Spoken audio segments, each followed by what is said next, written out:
بسم اللہ الرحمن الرحیم۔ السلام علیکم ورحمۃ اللہ وبرکاتہ۔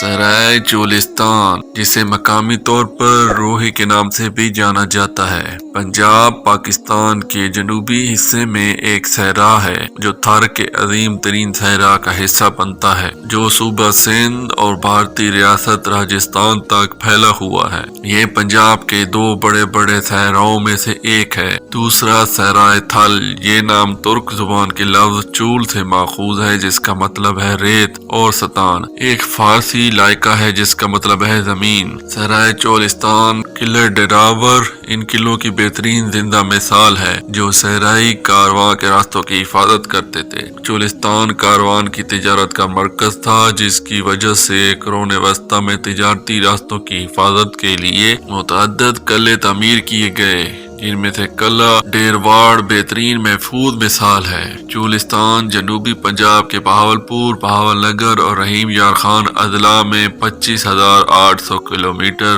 مربع میل پر محیط ہے۔ قریب ترین بڑا شہر بہاولپور شہر ہے جو صحرا کے کنارے سے 30 کلومیٹر دور ہے۔ صحرا کی لمبائی تقریباً 480 کلومیٹر ہے، جس کی چوڑائی 32 اور 192 کلومیٹر کے درمیان ہے۔ ریگستان کا 81% حصہ ریتلا ہے، جبکہ 19% میں جھاڑی والے فلیٹ اور چھوٹے ریتلے ٹیلے ہیں۔ ہوا کے کٹاؤ کے نتیجے میں پودوں کے ناقص احاطہ کی وجہ سے پورا خطہ صحرائی ہونے کا شکار ہے۔ چولستان کی آب و ہوا ایک بنجر اور نیم بنجر ریگستان کے طور پر نمایاں ہے، جس میں سالانہ نمی بہت کم ہے اور بعض اوقات خشک سالی کے دوران 50 ڈگری سے زیادہ بڑھ سکتا ہے۔ موسم سرما کا درجہ حرارت کبھی کبھی 0 ڈگری تک گر جاتا ہے۔ چولستان میں اوسط بارش 180 ملی میٹر تک ہوتی ہے۔ جولائی اور اگست سب سے زیادہ نمی والے مہینے ہوتے ہیں۔ حالانکہ خشک سالی عام ہے، پانی موسمی طور پر قدرتی تالابوں کے نظام میں جمع کیا جاتا ہے، جسے توبہ کہتے ہیں،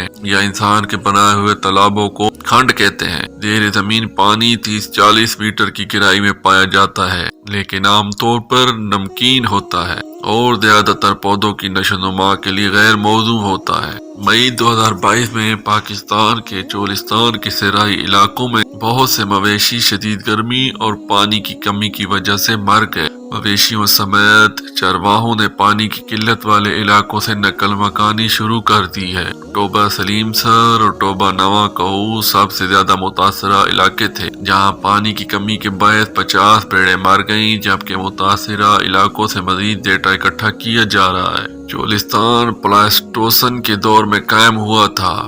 ارضیاتی طور پر چولستان کو گریٹر چولستان اور چھوٹے چولستان میں تقسیم کیا گیا ہے، جو تقریباً قدیم دریائے ہاکرا کے خشک بستر سے منقسم ہے۔ گریٹر چولستان صحرا کے جنوب اور مغربی حصے میں ہندوستان کی سرحد تک ایک زیادہ تر ریتلا علاقہ ہے اور یہ 13,600 کلومیٹر مربع میل کے رقبے پر محیط ہے۔ اس علاقے میں ریت کے ٹیلوں کی اونچائی 100 میٹر سے زیادہ ہے۔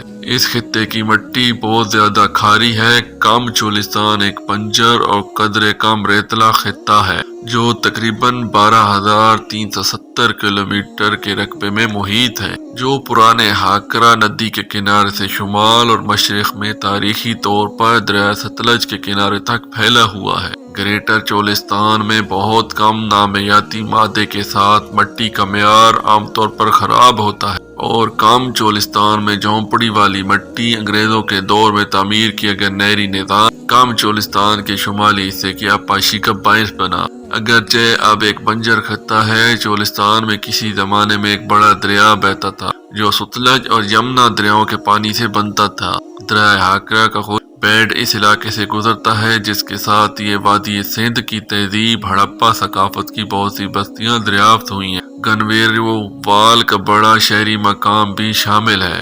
دریائی نظام نے BC 4000 اور BC 600 کے درمیان اس علاقے میں بستیوں کو سہارا دیا۔ جب دریا کا رخ تبدیل ہوا، یہ دریا کافی مقدار میں پانی لے کر جاتا تھا اور کم از کم اس وقت تک بہتا تھا جہاں آڑ قلعہ واقع ہے۔ 1970 کی دہائی میں ہڑپا کے 400 سے زیادہ مقامات چولستان میں درج کیے گئے تھے، جن میں سے 1990 کی دہائی میں مزید 37 کا اضافہ کیا گیا تھا۔ چولستان میں بستیوں کی زیادہ کثافت بتاتی ہے کہ یہ وادی سندھ کی تہذیب کے سب سے زیادہ پیداواری خطوں میں سے ایک رہا ہوگا۔ ہڑپا کے بعد کے دور میں چولستان قبرستان ایچ ثقافت کا حصہ تھا، جو ہڑپا ثقافت کی ایک بقایا علاقائی شکل کے طور پر پروان چڑھا، جس کے بعد پینڈڈ گریو ویئر کلچر کا آغاز ہوا۔ یہ خطہ کارواں تجارت کا مرکز بن گیا، جس کے نتیجے میں قرون وسطی میں قلعوں کے گھنے نیٹ ورک کی تعمیر ہوئی، جس میں سے قلعہ دیرواڑ بہترین محفوظ مثال ہے۔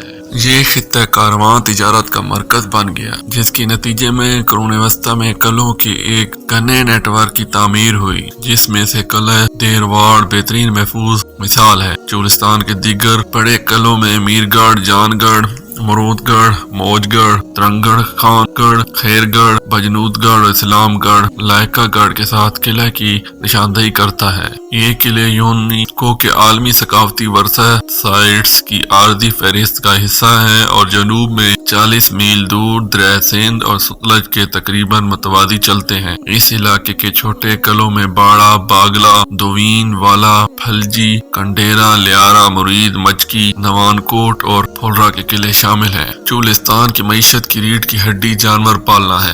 اس خطے میں مویشیوں کی کھیتی کے علاوہ معاش کے چند دیگر مواقع دستیاب ہیں۔ زیریں چولستان میں آبپاشی والے علاقوں سے دور زرعی کاشتکاری پانی کی مسلسل عدم فراہمی کی وجہ سے مشکل ہے۔ خاص طور پر چولستان میں اونٹوں کو ان کے گوشت اور دودھ، نقل و حمل کے طور پر استعمال کرنے اور ریسنگ اور اونٹوں کے ناچنے جیسی تفریح کے لیے قیمتی دی جاتی ہیں۔ چولستان میں 2 قسم کے اونٹ پائے جاتے ہیں، مریچا یا مہرا نقل و حمل یا دوڑ رقص کے لیے استعمال ہوتے ہیں، بیریلا کو دودھ کی پیداوار کے لیے استعمال کیا جاتا ہے اور فی جانور فی دن 10 سے 15 لیٹر دودھ پیدا کر سکتا ہے۔ کاٹے